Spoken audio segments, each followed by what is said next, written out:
uma ficção científica na América Latina, uma revista de celebridades, a ditadura e o sonzinho do gás do meu refrigerante. E uma participação especial. Tudo isso no episódio de hoje. Onde que eu começo? Deixa eu ver aqui.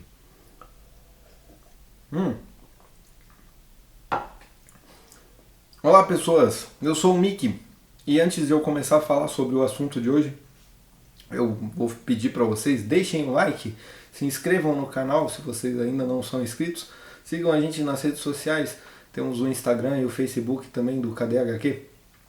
Então vamos falar aqui do lançamento dessa semana que a Amazon é uma maravilha, né? Ela já entregou pra gente, lançado na segunda-feira, ontem, hoje terça-feira, eu já peguei, já li inclusive o Eternauta 1969, a segunda publicação da editora Comic Zone,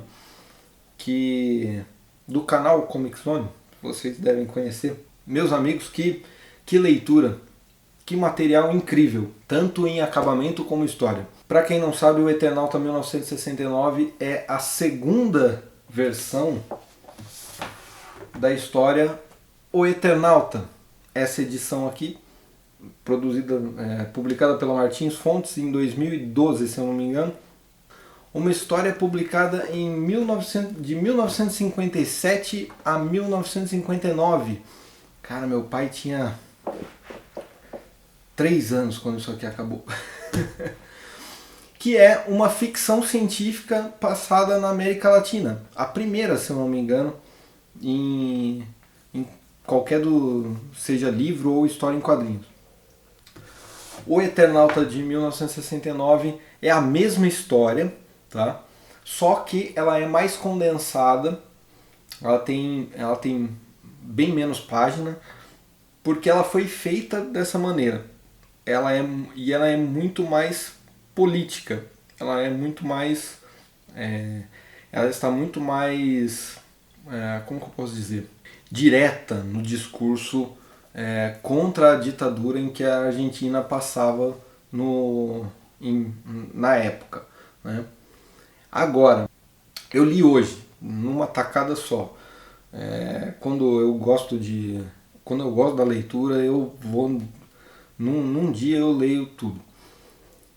A edição da Comic Zone ela tem capa dura. Ela é baseada na edição francesa dessa história aqui, tá? E eu achei muito interessante que a Comic Zone ela colocou aqui um prefácio do André Pereira de Carvalho, que ele é doutor em Sociologia da Universidade Federal de Minas, que é muito interessante o que ele fala aqui. Ele faz uma associação com o Brasil.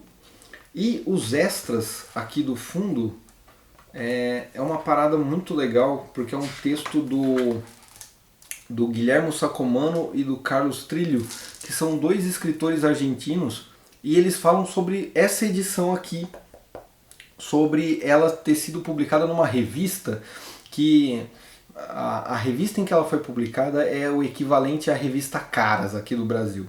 É uma revista de celebridade. E eu acho muito interessante essa edição do Eternauta ter sido publicada numa revista que pra mim é só de futilidade. Tá? Você ficar sabendo sobre coisas de artistas, pra mim é algo extremamente fútil. E isso aqui, uma história desse peso ter sido colocado numa revista dessa, é algo extremamente genial, né? E tem até uma história aqui com o editor da revista, cara, é muito boa.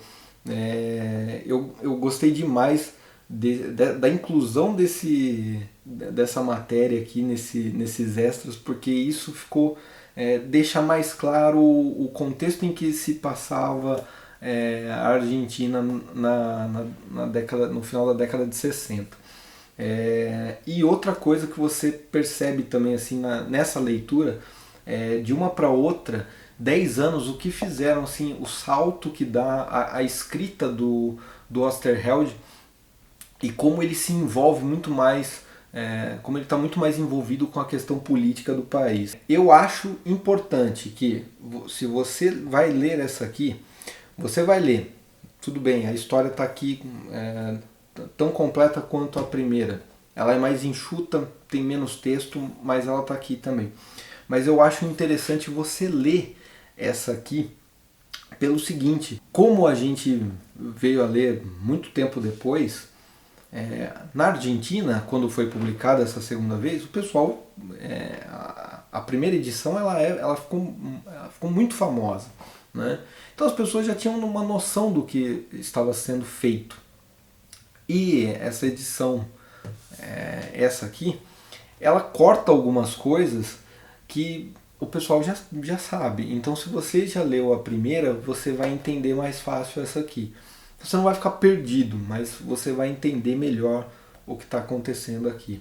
Os desenhos do Brecht são sensacionais e eles são um ponto crítico assim no porquê dessa edição ser tão curta.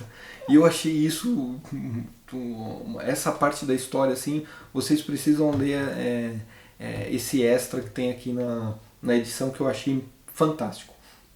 Agora, para falar sobre a história em si, eu vou pedir para que o meu amigo Orlando, do Miojo Geek, dê a sua palavra. Ele gravou um vídeo aqui para eu colocar junto aqui nesse episódio do canal e ficou muito legal. Agora, se você realmente quiser conhecer essa história, eu recomendo que você corra lá na Amazon, ou seja lá onde for que você compra os seus livros, e compre essa edição da Comic Zone, que está muito bonita.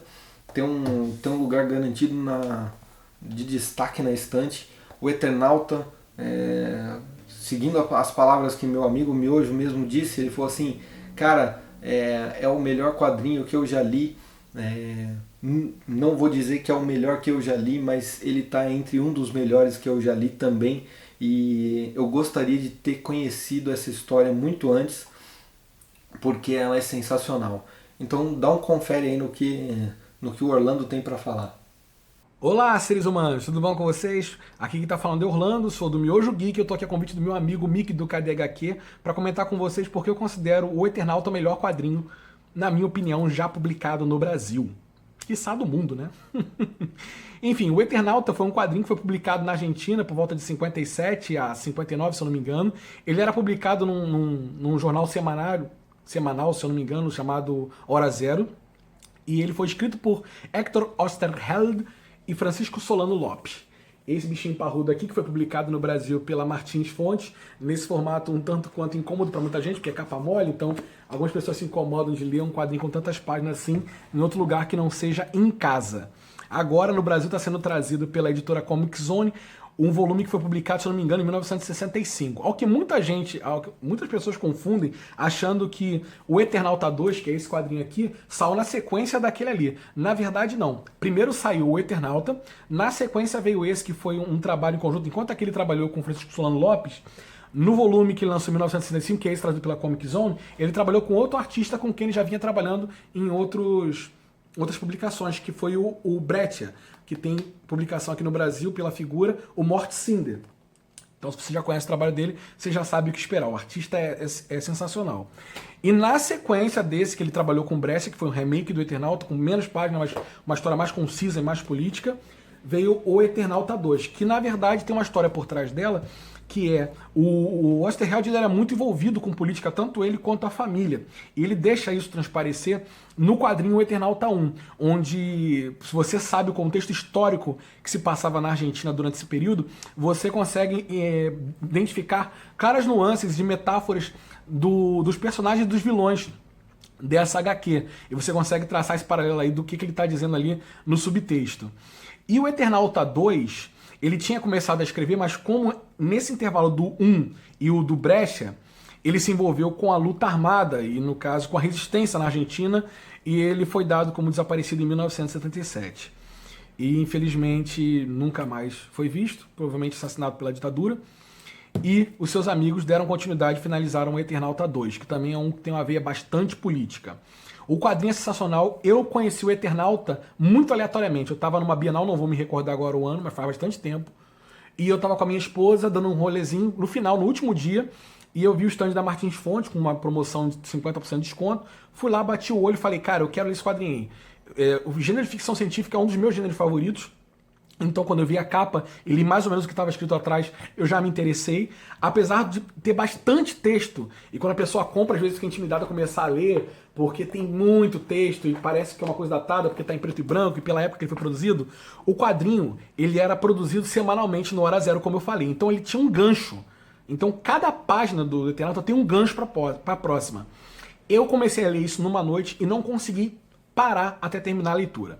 É um quadrinho que tem um ritmo absurdo para a data em que ele foi escrita, que geralmente tem um ritmo um pouco mais lento.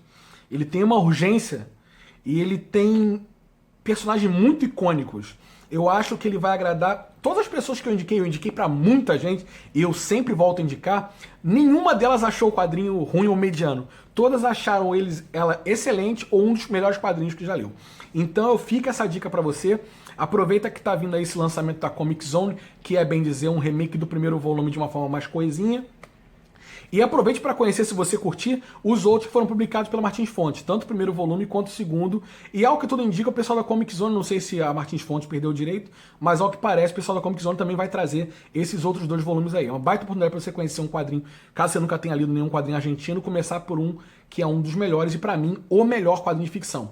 Eu vou evitar entrar na história ou na sinopse do que se trata, porque eu fui sem saber nada e eu tive uma grata surpresa. É um baita quadrinho, uma baita história. Você não vai se arrepender. Pode comprar esse aí da Comic Zone ou comprar qualquer um desses que eu estou indicando para vocês, tá bom? Um grande abraço, obrigado, Mick, pelo convite e até a próxima, pessoal.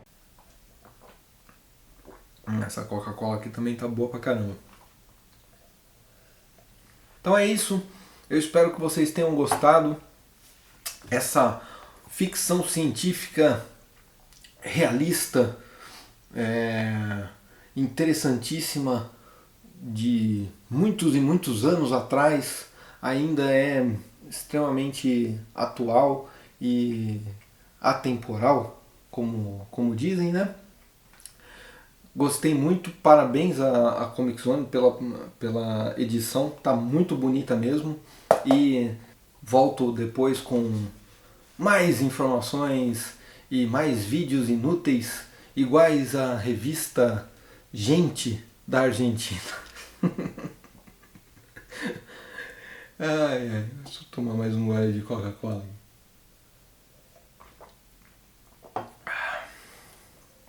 Até mais.